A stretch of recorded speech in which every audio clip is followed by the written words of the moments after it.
तर दुसरीकडे ठाकरे गट आणि मनसेत अजूनही जागा वाटपाबाबत पेच कायम आहे अशी माहिती समोर येते।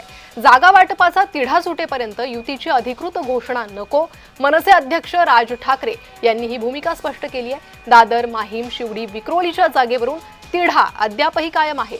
भांडूप, जोगेश्वरी, दिंडोशीच्या जागेवरूनही रस्सीखेच असल्याचं कळतंय, तर खात्रीलायक सूत्रांनी जय महाराष्ट्राला ही माहिती दिली आहे।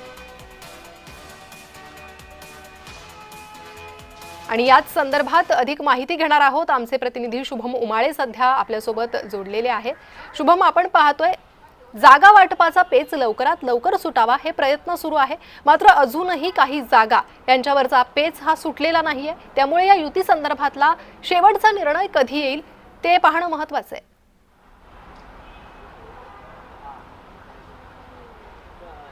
प्रणिता, खरं तर दोन्ही ठाकरे बंधूंच्या युतीची घोषणा जी आहे ती आज होण्याची शक्यता आहे असं बातम्या काही काल येत होत्या, पण कुठेतरी आज ते होणार नाही। आणखी काही जागांबद्दलचा अजून तिढा कायम आहे। युती ही मात्र दोन्ही ठाकरे बंधू एकत्रित आल्यानंतरच झाली आहे। फक्त जागा वाटपाबद्दल कुठेतरी पेच जो आहे अशा पद्धतीचं काही वेळ आधीच खासदार संजय राऊत यांनी वक्तव्य केलं होतं की दोन्ही ठाकरे बंधू ज्यावेळेस एकत्र आले त्याच वेळेस युती ही खरं तर झाली होती।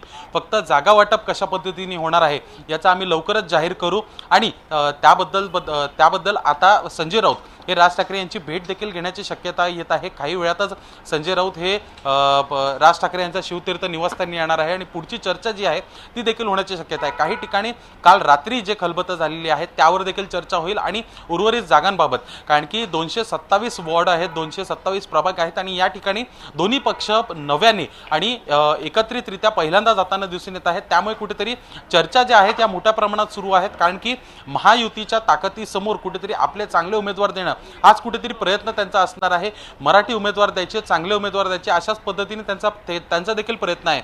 अशामध्येच आज होणाऱ्या बैठकीनंतर समजा काही अधिकृत घोषणा होते का जागा वाटपाचा फॉर्म्युला किंवा मग कशा पद्धतीत उमेदवारी जाहीर करण्यात येते याच्याकडे आता सगळ्यांचं लक्ष आहे। प्रणिता, अगदी शुभम, धन्यवाद या सविस्तर माहितीसाठी।